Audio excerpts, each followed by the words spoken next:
as part of the balanced strategy for delivery. Thank you very much. Do you have a supplementary, please? Thankfully, yes. Thank you for your response. As you said yourself, so many sites, but so few people who want to buy houses.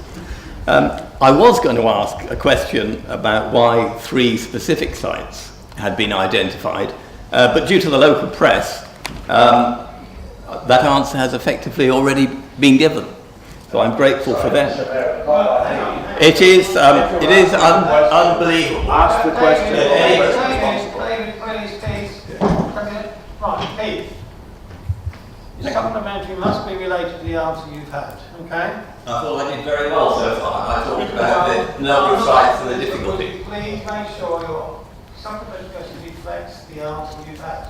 You know the process only too well. Thank you for your help, Chairman. It is unbelievable. I was just referring to the value of the local press. It's unbelievable that anybody, even Bracknell's MP, could ever dismiss the local press as being a word that I won't use. Every agenda, as you know only too well, includes our vision, a great place to live. And it's important that that's something we shall never not forget. But reference has been made to the local enterprise partnership as a... That's not a question. Would you please... No, I've got a question here. Well, ask it now, please, otherwise it sounds... Reference has been made to the local enterprise... It will be like a statement, so will you please ask your question now to Councillor Levy? Thank you. Thank you. I'll try and not interrupt Councillor Lee when he decides to answer. Reference has been made to the local enterprise partnership as those that have commented about some of the specific sites. I know little about the LEP, other than the fact that they gave £1.5 million as an interest-free government loan to fund the car park in Wokingham. But can you tell me why this publicly funded body have not already published reports about these 3 sites? Publicly funded equals public or have a right to know. And David, please cover that question. I will, Mr. Mayor. You referred to the LEP. That was a document on which the former leader of this council sat on the LEP board as a representative of all Berkshire councils. And under that LEP, while Keith was leader here and the representative, they carried out a full survey on Graiseley and on Twyford as potential development sites, and they did a detailed traffic assessment. That was the position. There's nothing secret about it. It's a public document. And if you don't have a key, I'm more than happy to get you a copy. But please make sure your facts are right. That was carried out by the local economic partnership. It was not this authority. Thank you. Thank you, Councillor. Thank you. And the next, can I just remind those still to ask questions, your supplementaries must reflect the answers. I won't tolerate speeches. Please. Right. Next, I think it's Helen Power. Is Helen here? I am, thank you. Where are you, Helen? I'm here. Wave.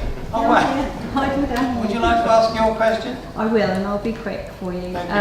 I'd like to ask the question standing in my name, which refers to the Bohunt School and the increased number of pupils per year for admission, and why the number of pupils per year has changed. Thank you. I do not see Mark Ashwell here. You, Carly? I am his deputy, so Helena will answer this question. It's nice to see you, by the way. The council's intention was to establish a 1,200 place 11 to 18 school, which implies an admission number in the order of 180 places. The increased admission number, which means the capacity will be required for the planned 11 to 16 row, has been set by the school itself. Bohunt Wokingham School is an academy, and as such an own admission authority school, responsible for setting its own admission number. National policy supports school increasing the number of places they offer in response to parental preference. So this council had no grounds to object to this decision. I can also confirm that there is no presumption that Wokingham Borough Council will invest to enable the current students to progress into a sixth form on site. My understanding is the school has a funding agreement with the Department for Education as an 11 to 16 school. The expansion issue will be addressed at a later date, taking account of the Council's resources and priorities at that point, as well as the school's ambitions and other potential funding sources. Thank you very much for coming. Helen, do you have a supplementary based on the answer you've just heard? I do, thank you. Would you like to ask that, please? Yeah, Bowhunt School costs well over 30 million to provide education for 11 to 18-year-olds, but now they've increased the number of pupils per year, they'll need more money, and they will be taking 60 children a year away from other Woking schools, leaving these schools with less money coming in when they're already struggling with budgets because they are the lowest funded in the country. It looks like Bowhunt is getting all the privileges and the rest of our schools will be worse off as a result. What are you doing to help the rest of our schools? Thank you very much, Helen. Could you respond to the supplementary, please? That is a question which will be requiring a written response, so that will be sent to you. Thank you. Thank you very much. Moving on, do we have Peter Humphries with us this evening? I am indeed. Okay, Peter, would you like to ask a question? Yeah, sorry it's a long question, but it's a protracted issue. Back in April, I phoned the council, was reluctantly put through to the finance department, as I wish to ask some questions about the accounts extract published in the council's Borough News. My key question is how much in total the council had received in developer contributions, section 106 and seal, in 2016-17 and was expecting in the current year. I was told by an officer he didn't have the information immediately to hand, but he would get back to me. A month later, well past the target time, I received an email stating my questions were not a valid request, as they were asking for an opinion or an explanation or a justification, not for recorded information held by the council. That response is of course complete nonsense to put me off asking embarrassing questions. I pursued the matter with the council's legal department. After various exchanges of emails, the officer presumably read the definition of the word question in the Oxford English Dictionary and had a change of heart, and my other queries were accepted and answered, but not the key question about developer contributions.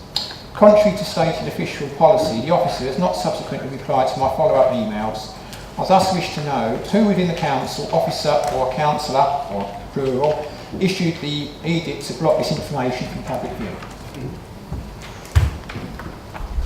Thank you very much. I think Councillor Whittle will take this, answer this question.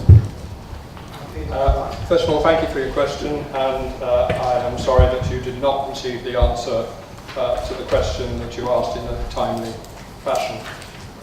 You have, I'm assured, now received a response to your questions, including actual developer contributions receipts for 2016-17 and forecast developer contributions for 2017-18.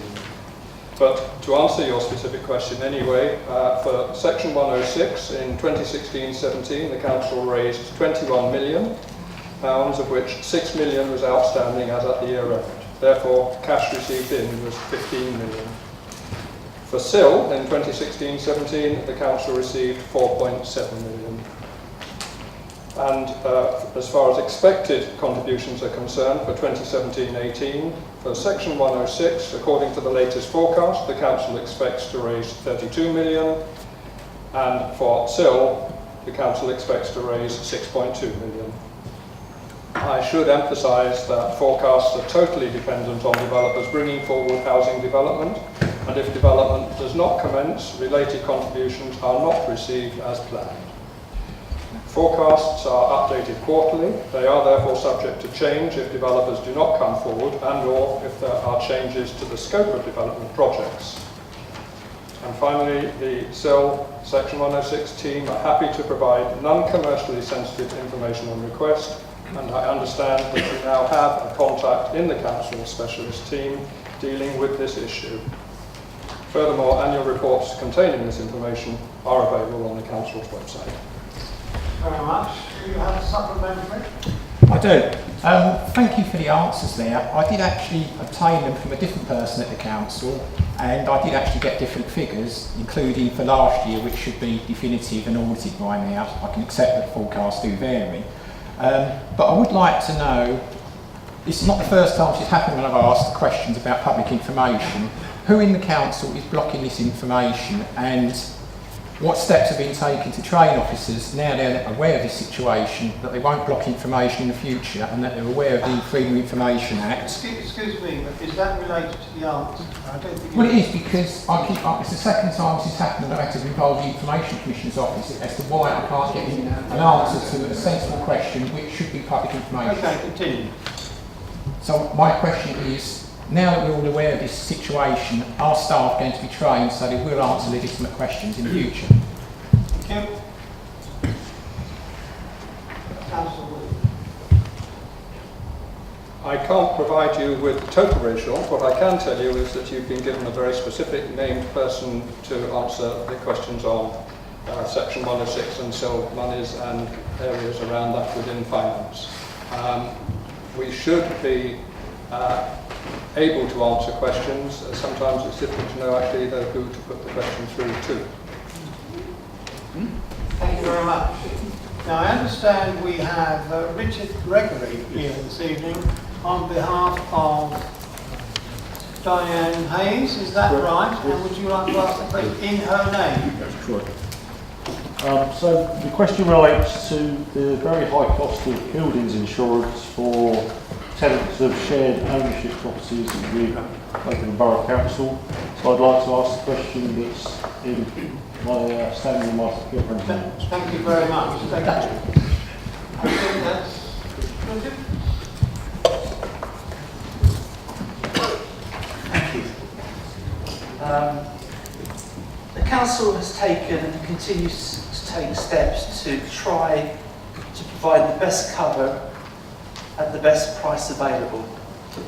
This cover was tendered in 2010 with a 5-year term. Cover was re-tendered in 2015. The insurers were appointed for a second 5-year term, and that's reviewed annually. This is a niche area of insurance, with a very small number of insurers willing to quote for this type of business. In 2015, only 3 insurers responded to the tender. The successful bidder's quote was by far the most competitive. Claims under this policy have, however, been increasing significantly. The headline figure is now that for every £1 the insurers have received in premium, they pay out £1.85 in claims. It's not possible for those affected to self-insure as it is in a term of their lease that the council insures these assets. Officers looked into this issue as part of the review and decided the risk for allowing the cohort to insure themselves was a risk to the council. Woking Borough Council owns the freehold, all the leasehold homes, and owns up to 50% of the shared ownership property, so must make sure that its assets are protected. Thank you very much. I'm afraid we can't offer a supplementary as that was not asked by the original question. So we're moving on now to Ian Young. He's here, I hope. Would you like to ask a question in your name? With reference to Highdown Road, Shinfield, I'd like to ask the question standing in my name. Thank you very much. I think this is Mr. Bowery. Councillor Bowery, where is he? There he is. Good evening. You have a night off tonight, Chris. Early days yet, Mr. Mayor. Thank you for your question, Mr. Young. As you'll be aware, there is committed strategic development in line with the Council's adopted core strategy being delivered in this area, which is currently affecting the network while associated infrastructure is being delivered.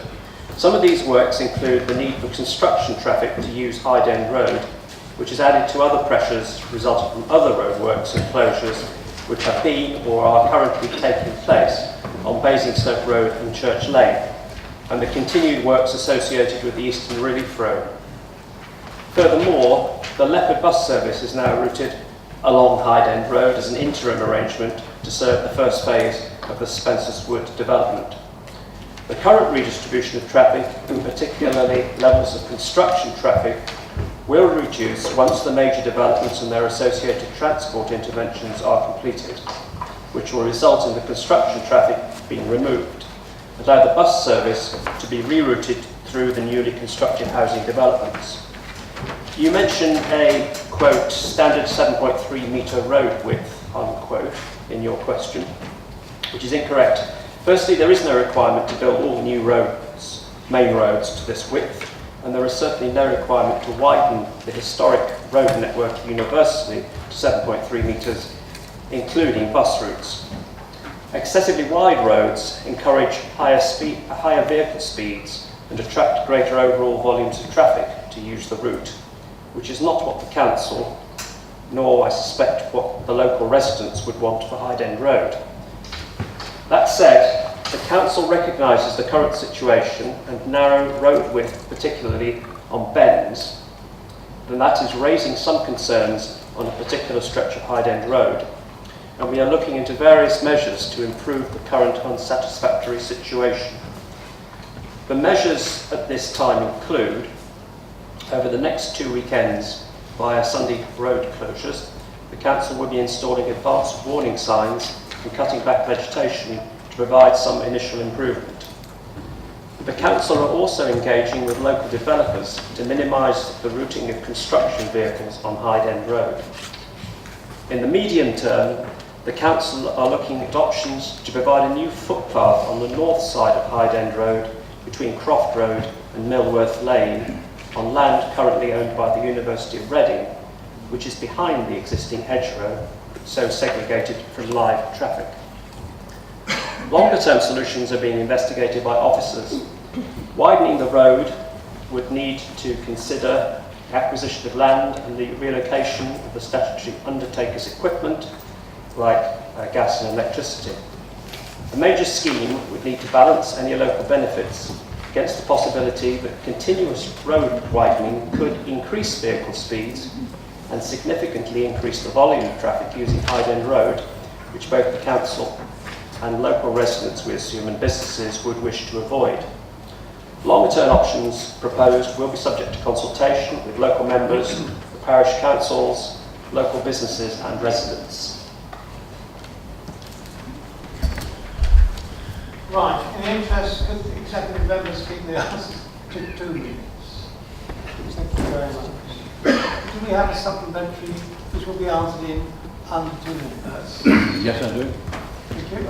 Given that the dedicated bus route will not be available to 2020, and the construction traffic will be there until 2024, are you happy that we can live with this Hyde End Road situation? Thank you very much. Councillor Bowen.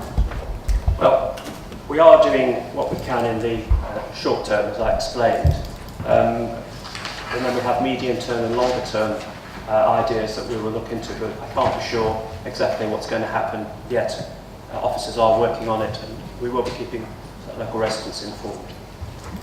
Thank you very much. We have just 8 minutes left of questions, so we need to move on.